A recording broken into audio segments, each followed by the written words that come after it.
বন্ধুরা ম্যাথ ক্লাসে জানাচ্ছি তোমাদেরকে স্বাগতম। পড়ছিলাম ম্যাথ সেকেন্ড পেপারে 7.2, আজকে হচ্ছে পার্ট 5-এ। তো চলো আজকে কিছু অঙ্ক দেখি। আগে থেকে একটা অঙ্ক তুলে রেখেছি, দেখো কি দেওয়া আছে।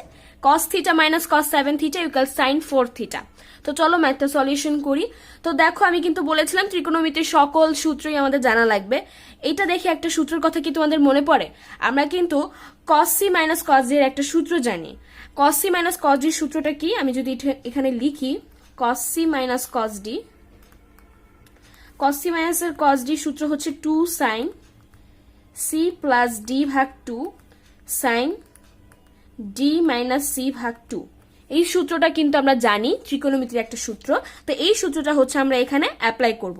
যদি এখানে অ্যাপ্লাই করি দেখো কি হয়, cos c হচ্ছে থিটা, c হচ্ছে থিটা আর d হচ্ছে 7 থিটা।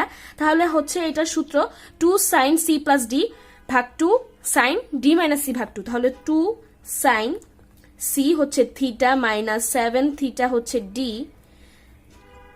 c প্লাস d ভাগ 2 sin d। এখন হচ্ছে c প্লাস d ভাগ 2 একবার, আর একটা হচ্ছে d মাইনাস c ভাগ 2 একবার। তাহলে d হচ্ছে আমাদের 7 থিটা মাইনাস হচ্ছে থিটা ভাগ 2, আর এখানে হচ্ছে sin 4 থিটাই থাকবে। তারপর আমরা কি করতে পারি, 2 sin, এখন দেখো এই 7 থিটা আর একটা থিটা আছে, তাহলে 7 থিটার সাথে একটা থিটা যোগ করলে কি হয় 8 থিটা। 8 থিটাকে যদি আমরা 2 দিয়ে ভাগ করি কি হয় দেখো, 4 দুগুণ আমরা জানি 8, তাহলে 2 দিয়ে যদি তোমরা 8 কে ভাগ করো তাহলে হয় 4 থিটা। তাহলে উপরে থাকে হচ্ছে 4 থিটা, আর এখানে দেখো 7 থিটা মাইনাস থিটা, 7 থিটা থেকে একটা থিটা চলে গেলে কত থাকে 6 থিটা। তাহলে 6 কে যদি তোমরা 2 দিয়ে ভাগ করো 3 দুগুণে 6, তাহলে থাকে কত 3 থিটা। তাহলে সাইন 3 থিটা। এখন দেখো এই সাইন 4 থিটাটা আমরা ইকুয়ালের এই পাশে নিয়ে আসি, এখানে প্লাস আকারে ছিল, এখানে আনলে মাইনাস হয়ে যাবে সাইন 4 থিটা। এখানে যেহেতু কিছু নেই সব নিয়ে এসছি তাই শূন্য থাকবে। তারপর দেখো আমরা কিন্তু এখানে একটা কমন নিতে পারি। এখানে কি আছে দেখো, sine 3 theta 2 sine 4 theta into sine 3 theta minus আর হচ্ছে সাইন 4 থিটা। এখানেও সাইন 4 থিটা আছে, এখানেও সাইন 4 থিটা আছে, তাহলে কিন্তু আমরা সাইন 4 থিটা একটা কমন নিতেই পারি। তাহলে দেখো আমরা পরের লাইনে কি করবো, একটা সাইন 4 থিটা কমন নিব। আর তাহলে কি থাকে এখানে 2 সাইন 3 থিটা মাইনাস আর হচ্ছে 1 থাকে। এই সাইন 4 থিটাটা থাকে না, তাহলে শুধু থাকে 2 সাইন 3 থিটা মাইনাস হচ্ছে এখানে কিছুই থাকে না, সাইন 4 থিটাটা চলে গেলে শুধু 1 থাকে 0। এখন দেখো আমরা কি করব, হয় অথবা দিয়ে করব, হয় সাইন 4 থিটা ইকুয়াল 0 অথবা 2 সাইন 3 থিটা মাইনাস 1 ইকুয়াল 0। তো চলো এটা আগে করি। দেখো এখানে কি আছে, sine 4 theta minus equal sine 4 theta equal হচ্ছে 0। তো সাইন 4 থিটা থেকে যদি আমরা এখন কি করতে পারি, দেখো সাইন 4 থিটাকে আমরা কিন্তু এখন সূত্র বসাইতে পারি। সূত্রটা কি, সাইন থিটা ইকুয়াল 0। দেখো সাইন থিটা ইকুয়াল 0 হচ্ছে সূত্র, সাইন থিটা ইকুয়াল 0 হলে থিটা ইকুয়াল n পাই। তাহলে আমরা কিন্তু সাইন থিটা ইকুয়াল 0 ফরম্যাটে হচ্ছে এখানে চলে এসেছে, তাহলে আমরা এটার সূত্রটা বসাবো। তাহলে এটার সূত্র কি, থিটা ইকুয়াল n পাই। তাহলে এই থিটা হচ্ছে 4 থিটা, 4 থিটা ইকুয়াল হচ্ছে n পাই। এখন দেখো থিটার সাথে 4 আছে, 4টাকে এখানে রাখা যাবে না, আমরা 4টাকে ওই পাশে নিয়ে যাবো। তাহলে কি হয় দেখো, অতএব থিটা ইকুয়াল n পাই, 4 গুণ আকারে ছিল ওই পাশে চলে গেলে ভাগ হয়ে যায়। এটাই হচ্ছে n বিলংস টু জেড, আমরা একটার অ্যান্সার পেয়ে গেলাম। এখন দেখো অথবাটা আমরা করি, এই 2 সাইন থিটা মাইনাস 1 এর ক্ষেত্রে আমরা কি করবো, 1টা ওই পাশে নিয়ে যাবো আগে। 2 সাইন 3 থিটা মাইনাস ছিল 1, ওখানে গেলে প্লাস হয়ে যাবে। তাহলে কত দেখো, 1 এর সাথে যদি প্লাস 1 হয় 1ই হয়। এরপরে দেখো এই 2টা হচ্ছে আমরা ওই পাশে নিয়ে যাব, সাইন 3 থিটা 1, এখানে হচ্ছে 2টা গুণ আকারে ছিল, 1 এর নিচে 2টা ভাগ হয়ে যাবে। এখন দেখো সাইন কত ডিগ্রির মান আমরা জানি হাফ, সাইন হচ্ছে 30 ডিগ্রির মান জানি আমরা হাফ। তাহলে সাইন 30 ডিগ্রিকে আমরা কি লিখতে পারি, এখানে তো সাইন 3 থিটা, সাইন 30 ডিগ্রির মান যেহেতু হাফ, তাহলে আমরা কি লিখতে পারি, সাইন 30 ডিগ্রিকে সাইন পাই ভাগ 6, পাই ভাগ 6 মানে হচ্ছে 30 ডিগ্রি। তারপর কি করতে পারি দেখো, এটার কিন্তু একটা সূত্র বসে গেল, কি বসে গেল, সাইন থিটা ইকুয়াল সাইন আলফার সূত্র। Sine theta equal sine alpha হলে কি হয় দেখো, theta equal n pi plus minus 1 to the power n alpha. তাহলে এখন এই সূত্রটাই বসবে, থিটা হচ্ছে এখানে 3 theta, 3 theta equal n pi plus minus 1 to the power n, alpha হচ্ছে এখানে পাই ভাগ 6। এখন দেখো থিটার সাথে কিন্তু আমাদের 3 আছে, থিটার সাথে থিটা রাখা যাবে না, আমরা ওই পাশে নিয়ে যাবো। থিটা হলো এখানে, থ্রিটা যদি এখানে দেখো গুণ আকারে আছে, আমরা যদি ওই পাশে নিয়ে যাই কি হয়ে যাবে ভাগ। দেখো এন পায়ের সাথে হচ্ছে থ্রিটা ভাগ প্লাস এটা কিন্তু পুরাটা একটা, তাহলে হচ্ছে -1n। আর এই পায়ের নিচে যদি আমরা 6টা পায়ে এখানেও কিন্তু ভাগ হবে, তাহলে পায়ের সাথে নিচে ভাগ আকারে হলে 3 × 6 হবে, তাহলে 3 × 6 আমরা একবারে গুণ করে দিই। 3 × 6 মানে কত, 3 × 6 18, তাহলে 18। এটাই হচ্ছে আমাদের n belongs to z। তো দেখো আরেকটু অঙ্কে চলে যাই, কি দেওয়া আছে, √2 cos 3 theta minus cos theta equal cos 5 theta. আজকে আমি যে অঙ্কগুলো দেখাবো সবগুলো কিন্তু বোর্ডে হিউজ পরিমাণে এসছে, তোমরা যদি একটু বইয়ে দেখো দেখবে যে এই অঙ্কগুলো অনেকবার এসছে বোর্ডে। তো চলো আমরা এই অঙ্কটা এখন করি। আমরা অঙ্কের সুবিধার্থে কি করব, এই √2 cos 3 থিটাটা এই পাশেই রাখলাম, এই মাইনাসের cos থিটাটা আমরা cos 5 থিটার সাথে নিয়ে যাব।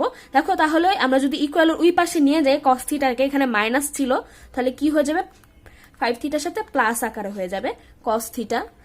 এটা আমরা অঙ্কের সুবিধার্থে ওই পাশে নিয়ে গেলাম। এখন আমরা কি করব, দেখো √2 cos 2 থিটাটা এখানেই থাকলো,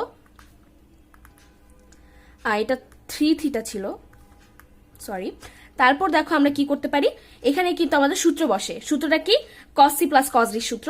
cos c plus cos d সূত্র কি, আমি যদি লিখি cos c plus cos d সূত্র 2 cos c প্লাস d ভাগ 2 cos c মাইনাস d ভাগ 2। তাহলে দেখো এই ফরম্যাটটা আমরা এখানে পেয়েছি। এখন যদি আমরা সূত্রটা অ্যাপ্লাই করি, 2 cos, এটা হচ্ছে c, এটা হচ্ছে d, c প্লাস d ভাগ 2 cos c 5 theta minus theta ভাগ 2, c মাইনাস d ভাগ 2। সূত্র অ্যাপ্লাই করা হয়ে গেল। পরের লাইন আমরা কি করব, √3 cos থিটাটা রাখি এখানে। দেখো 2 cos তো থাকবেই, 5 থিটা আছে প্লাস থিটা আছে, 5 থিটার সাথে একটা থিটা যোগ করলে কি হয় 6 থিটা। এখন যদি তোমরা 6 থিটাকে 2 দিয়ে ভাগ করো তাহলে কি হয় 3 থিটা। তাহলে এখানে কি হলো আমাদের 2 cos 3 থিটা। আর দেখো 5 থিটার সাথে যদি তোমরা একটা থিটা মাইনাস করে দাও তাহলে কি হয় হচ্ছে 4 থিটা। 4 থিটাকে যদি তোমরা 2 দিয়ে ভাগ করে দাও তাহলে কি থাকে 2 থিটা, cos 2 থিটা। তারপরের লাইনে দেখো আমরা কি করতে পারি, √2 cos 3 থিটাই লিখলাম। এইখানে যে 2 cos 3 থিটা ইন্টু cos 2 থিটাটা আছে, এটাকে আমরা কি করব, এই পাশে নিয়ে আসবো। তাহলে দেখো এই পাশে হচ্ছে যোগ আকারে ছিল, প্লাস হয়ে যাবে, plus 2 cos 3 theta into cos 2 theta. এই পাশে যেহেতু আমরা নিয়ে আসলাম তাহলে এখানে কি হবে 0। তারপরে দেখো আমরা কি করব, এখান থেকে আমরা কি কমন নিতে পারি, এখানেও কিন্তু cos 3 থিটা আছে, এখানেও কিন্তু cos 3 থিটা আছে। এখন আমরা কি করব, দেখো একটা জিনিস এখানে তোমাদের মনে রাখতে হবে, আমরা এখানে দেখো কি আছে √2 cos 3 থিটা জানি, আমরা কিন্তু চাইলে এখান থেকে √2 cos 3 থিটাটাই কমন নিতে পারি। এখন কথা হচ্ছে এখানে তো কোনো √2 নেই, তোমাদের এটা একটা প্রশ্ন থাকতেই পারে যে এখানে তো কোনো √2 নেই, আমরা তাহলে √2টা কিভাবে কমন নিতে পারি। দেখো আমরা 2 মানে কি জানি, আমরা 2 মানে কিন্তু জানি √2 × √2, একটা 2 সমান হচ্ছে √2, দুইটা √2 সমান হচ্ছে একটা 2। তাহলে এখানে আমরা কি জানি, এটা ইকুয়াল হচ্ছে, মনে মনে তোমাদের জানতে হবে √2 × √2, এটা আমি তোমাদের বোঝার সুবিধাতে দিলাম। এই 2টাকে আমরা জানবো হচ্ছে √2 × √2। তাহলে এখন যদি আমরা √2 cos 3 থিটা কমন নেই, এখানে থাকে হচ্ছে 1 প্লাস হচ্ছে এখানে কিন্তু 2 সমান আমরা জানি √2 × √2, তাহলে √2 একটা কমন নিয়ে গেছি আমরা আগেই, তাহলে এখানে কি থাকে একটা √2 বাকি থাকে, তাহলে সেই √2টা লিখবো, প্লাস হচ্ছে ইন্টু হচ্ছে cos 3 থিটা, না cos 3 থিটা তো আমরা কমন নিয়েছি, cos 2 থিটা থাকবে, ইকুয়াল হচ্ছে 0। তারপরের লাইন আমরা দেখো কি করব, এখন দেখো আমরা কিন্তু হয় অথবা দিয়ে করতে পারি। এটাকে যদি আমরা হয় লিখি, হয় √2 cos 3 থিটা ইকুয়াল 0, অথবা 1 প্লাস √2 cos 2 থিটা ইকুয়াল হচ্ছে 0। দেখো কি করতে পারি, এটাকে আগে সলিউশন করি। এখান থেকে হচ্ছে আমরা √2টাকে আগে পাঠিয়ে দেব 0-র সাথে। দেখো cos 3 থিটা, √2 এখানে হচ্ছে গুণ আকারে ছিল, 0-র সাথে যদি √2টা ভাগ হয়ে যায় 0ই হবে। তারপর আমরা কি করব, দেখো এখানে আমরা এখন সূত্র অ্যাপ্লাই করতে পারি। কি সূত্র, cos থিটা ইকুয়াল 0 হলে থিটা ইকুয়াল 2n + 1 × π ভাগ 2। দেখো cos থিটা ইকুয়াল 0 সূত্র আমরা অ্যাপ্লাই করব এখানে। দেখো এখানে থিটা হচ্ছে 3π, 3 থিটা যদি লিখি, থিটা ইকুয়াল হচ্ছে আমরা কি লিখবো, সূত্র জানি 2n + 1 × π ভাগ 2। এখন দেখো ইন্টু পাই ভাগ 2 আমরা যদি লিখি, এখানে কিন্তু থিটার সাথে আমাদের 3 আছে, তাহলে আমরা 3টা রাখতে পারবো না, 3টাকে ওই পাশে নিয়ে যাবো, এখানে গুণ আকারে ছিল ভাগ হয়ে যাবে 2n+1 পাই ভাগ, এখানে হচ্ছে পুরোটা একটা মান, এটার সাথে হচ্ছে ভাগ হয়ে গেলে কি হয় দেখো, পায়ের নিচে যদি 3টা ভাগ হয় 2 এর নিচে, তাহলে হচ্ছে 3টা গুণ হয়ে যাবে, পায়ের নিচে 3টা ভাগ হলে 2 এর সাথে 3টা গুণ হয়, তাহলে 3 দুগুণে 6। এটা হচ্ছে আমাদের n বিলংস টু জেড। এখন দেখো এটাকে যদি আমরা সলিউশন করি, 1 + √2 cos 2 θ = 0। আচ্ছা দেখো এখানে কিন্তু প্লাস হবে না, মাইনাস হবে। আমি এখানে এই ম্যাথটা হচ্ছে এই পাশে আনার পর দেখো এখানে কিন্তু প্লাস ছিল, মাইনাস হওয়ার কথা, আমি মুখে বললাম মাইনাস কিন্তু প্লাসই লিখে দিয়েছিলাম, এখানে মাইনাস হবে। দেখো 1 - √2 cos 2 θ = 0 হলে কি হয় দেখো, এখান থেকে যদি আমরা 1টা ওই পাশে নিয়ে যাই, √2 cos 2 θ ইকুয়াল হচ্ছে 1টা ওই পাশে নিয়ে গেলে হচ্ছে 1 0 সাথে হচ্ছে মাইনাস হয়, তাহলে 0 সাথে -1 হচ্ছে -1ই হয়। তারপর দেখো আমরা কি করব, এখানে মাইনাসটা থাকে, এই মাইনাসটা, এই √2টা -√2টাও ওই পাশে নিয়ে যাব, তাহলে এখানে কি থাকে cos 2 θ মাইনাস ইকুয়াল -1 ভাগ মাইনাসের √2। দেখো মাইনাসে মাইনাসে কাটা যায়, তাহলে কি থাকে cos 2 θ ইকুয়াল হচ্ছে 1 ভাগ √2। দেখো cos কত ডিগ্রি মান আমরা বলো তো, 1 ভাগ √2 জানি, cos হচ্ছে 45 ডিগ্রি মান হচ্ছে আমরা জানি 1 ভাগ √2, তাহলে আমরা কিন্তু cos 45 ডিগ্রিকে আমরা কি লিখতে পারি, এখানে তো cos 2 θই থাকলো, cos 45 ডিগ্রির মান যেহেতু 1 ভাগ √2, তাহলে আমরা কি লিখতে পারি cos পাই ভাগ 4, পাই হচ্ছে 180 ডিগ্রি, 180কে 4 দিয়ে তোমরা যদি ভাগ করো তাহলে কি পাবে 45 ডিগ্রি, তাহলে cos 2 θ ইকুয়াল cos পাই ভাগ 4 পেলাম। এখন কিন্তু এটা আমরা সূত্র অ্যাপ্লাই করতে পারি, কি সূত্র, cos θ ইকুয়াল হচ্ছে cos আলফা হলে θ ইকুয়াল 2n পাই প্লাস মাইনাসের আলফা। এখন আমরা যদি সূত্রটা অ্যাপ্লাই করি, θ হচ্ছে এটা 2θ equal 2n pi plus minus alpha, 2n pi plus minus alpha হচ্ছে পাই ভাগ 4। থিটার সাথে আমার কিছু রাখা যাবে না, থিটা 2টাকে আমরা ওই পাশে নিয়ে যাব, তাহলে 2 এখানে গুণ আকারে ছিল, ওই পাশে নিয়ে গেলে হচ্ছে ভাগ হয়ে যাবে। দেখো থিটাটা যদি এখানে ভাগ হয়ে, 2টা যদি এখানে ভাগ হয়ে যায়, n পাইয়ের নিচে যদি 2টা ভাগ হয়, দেখো 2 এ কাটা যাবে, শুধু থাকবে n পাই প্লাস মাইনাস পাই ভাগ 4 এর নিচে যদি ভাগ হয়, পাইয়ের নিচে যদি 2টা ভাগ হয়, দেখো 4 এর সাথে তাহলে 2টা গুণ হয়ে যাবে, তাহলে 4 দুগুণে 8 হয়। এটাই হচ্ছে আমাদের n বিলংস টু জেড। তো দেখো এখন আরেকটা ম্যাথে চলে যায়, কি দেওয়া আছে cos x plus sin x equal cos 2x plus sin 2x। এখন যদি এটাকে আমরা সলিউশন করি, দেখো কি হবে, এখানে হচ্ছে আমরা cos x রাখলাম, আমরা কি করব cos একসাথে করব, sin একসাথে করব, তাহলে cos এর সাথে আমরা এই cosটাকে নিয়ে আসি, এই cos 2x টা যদি আমরা এখানে নিয়ে আসি, এখানে ছিল প্লাস, মাইনাস এর হচ্ছে cos 2x হয়ে যাবে। আর সাইনটাকে একসাথে করি, এখানে sin 2x ছিল, প্লাসের sin 2x টা থাকবে, এই sin x আমরা এই পাশে নিয়ে যাব sin 2x এর সাথে, প্লাস ছিল মাইনাসের sin x হয়ে যাবে। আমরা কি করলাম তাহলে, cos একসাথে রাখলাম, sin একসাথে রাখলাম। এখন দেখো cos c minus cos d এর সূত্র বসে, cos c minus cos d এর সূত্র কি, আমি আর সূত্রটা না লিখি, এর আগে আমি লিখেছি, cos c minus cos d এর সূত্র হচ্ছে 2 sin c প্লাস d ভাগ 2 sin d মাইনাস c ভাগ 2, তাহলে 2 sin c হচ্ছে আমাদের x, d হচ্ছে আমাদের 2x, তাহলে x প্লাস 2x ভাগ 2 sin d মাইনাস c ভাগ 2, তাহলে d হচ্ছে 2x মাইনাস হচ্ছে c, x হচ্ছে ভাগ 2। এখন দেখো sin c minus sin d সূত্র আবার এখানে বসবে, sin c minus sin d সূত্র কি 2 cos c প্লাস d ভাগ 2 sin c মাইনাস d ভাগ 2, তাহলে 2 cos c হচ্ছে আমাদের 2x, d হচ্ছে আমাদের x, তাহলে 2 cos 2x প্লাস x ভাগ 2 sin 2x মাইনাস x ভাগ 2। তারপরে দেখো আমরা কি করব, 2 sin, এখানে দেখো একটা x আছে, এখানে আরেকটা দুইটা x আছে, তাহলে দুইটা x আর একটা x যোগ করে দিলে 3x হয়, 3x ভাগ 2 হয়, এখানে sin 2x মাইনাস 2x হয়, 2x আছে, এখানে একটা মাইনাসের x আছে, তাহলে 2x এর সাথে যদি একটা মাইনাস x করি, মানে 2x থেকে যদি একটা x চলে যায়, তাহলে কি থাকে, একটা x থাকে, তাহলে শুধু x ভাগ 2 থাকবে। আর এই পাশে আমরা কি করব, 2 cos, সেম জিনিসই করব, 2x প্লাস x হচ্ছে আমাদের 3x ভাগ 2 sin 2x এর থেকে একটা x চলে গেলে কি থাকে, x ভাগ 2। পরবর্তী লাইনে চলে যাই, 2 sin 3x ভাগ 2 sin x ভাগ 2। এখন কি করব, এই ফুল ফরম্যাটটাকে আমরা এই পাশে নিয়ে আসবো, অঙ্কটাকে, তাহলে এখানে প্লাস ছিল, মাইনাসের 2 cos 3x ভাগ 2 sin x ভাগ 2 পুরোটা নিয়ে আসার কারণে ইকুয়ালের পাশে 0 থাকে।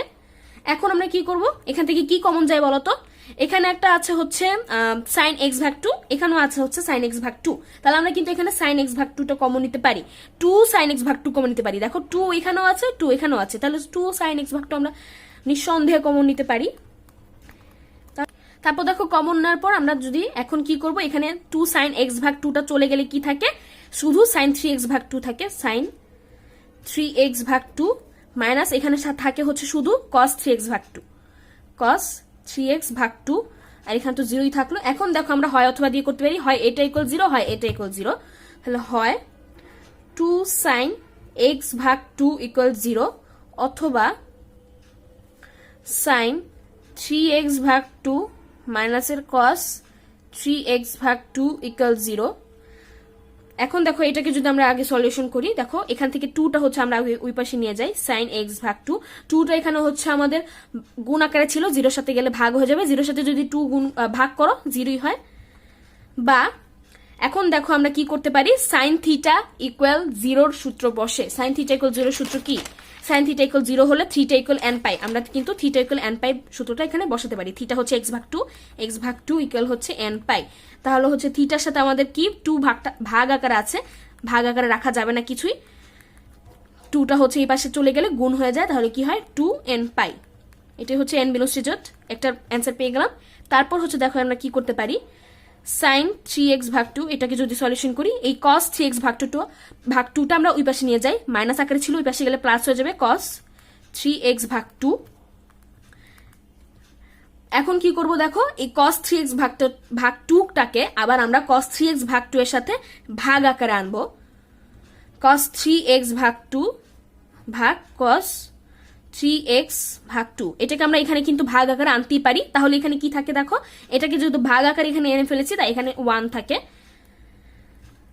এখন দেখো আমরা কি করতে পারি, এই cos 3x ভাগ 2 cos 3x ভাগ 2 আছে, sin 3x ভাগ 2 ভাগ cos 3x ভাগ 2 আছে, আমরা কি জানি বলতো, sin থিটা ভাগ cos থিটার মানে কি জানি বলতো, tan থিটা, তাহলে sin থিটা ভাগ cos থিটা আমরা সমান tan থিটা লিখতে পারি। তাহলে দেখো tan থিটা মানে কি জানি 3x ভাগ 2, আর এখানে তো 1ই থাকলো। এখন বলতো tan কত ডিগ্রির মান আমরা জানি 1, tan কিন্তু আমরা জানি 45 ডিগ্রির মান 1, তাহলে আমরা tan 45 ডিগ্রিকে কি লিখতে পারি বলতো, tan 45 ডিগ্রিকে আমরা tan পাই ভাগ 4 লিখতে পারি। এখন দেখো এটাকে কিন্তু আমরা সূত্র অ্যাপ্লাই করতে পারি, tan থিটা ইকুয়াল tan আলফার সূত্র, tan theta equal tan alpha হলে theta equal n pi plus alpha, তাহলে এখন কি এটা হচ্ছে আমাদের থিটা 3x ভাগ 2 ইকুয়াল হচ্ছে n পাই প্লাস আলফা হচ্ছে পাই ভাগ 4, এখানে পাই ভাগ 4। এখন দেখো 2টাকে যদি আমরা এই পাশে নিয়ে যাই, 2টা এখানে কি আকারে ছিল, ভাগ আকারে, আমরা ওই পাশে নিয়ে গেলে কি হবে গুণ, 3x 2টা যদি এই পাশে গুণ হয়ে যায় কি হয় দেখো, n পাই 2n পাই প্লাস পাই ভাগ হচ্ছে 4, 2 পাই ভাগ 4 গুণ যেহেতু। এখন দেখো আমরা কি করব, এখানে 3টা আছে, 3টাকে হচ্ছে আমরা ওই পাশে নিয়ে যাব, 3 গুণ আকারে ছিল, ওই পাশে গেলে কি হয়ে যায় ভাগ, তাহলে দেখো x ভাগ যদি হয়ে যায় 2n পাই ভাগ 3 প্লাস 2 পাই, যদি 2 পাইয়ের নিচে ভাগ আকারে 3টা আসে, তাহলে 3টা যদি ভাগ আকারে আসে তাহলে 3 × 4 হয়, তাহলে 3 4 আমরা কত জানি 12। এখন দেখো 12 দিয়ে কিন্তু আমরা 2 যদি 12 দিয়ে কাটি তাহলে 2 6 2 12, আমরা দেখো এখানে একটু জায়গা নেই, আমি তোমাদের বোঝার সুবিধার্থে ওই পৃষ্ঠায় না গেলে এখানেই আমি একটু লিখে দিচ্ছি যেহেতু জায়গা আছে। তাহলে দেখো বা x ইকুয়াল 2n পাই ভাগ 3, আমরা যেহেতু 2 দিয়ে 12কে কাটাকাটি করেছি 6 হয়েছে, তাহলে কি থাকে উপরে পাই থাকে, নিচে হচ্ছে আমাদের 6 থাকে, এটাই হচ্ছে আমাদের n বিলংস টু z, এটাই আমাদের অ্যান্সার।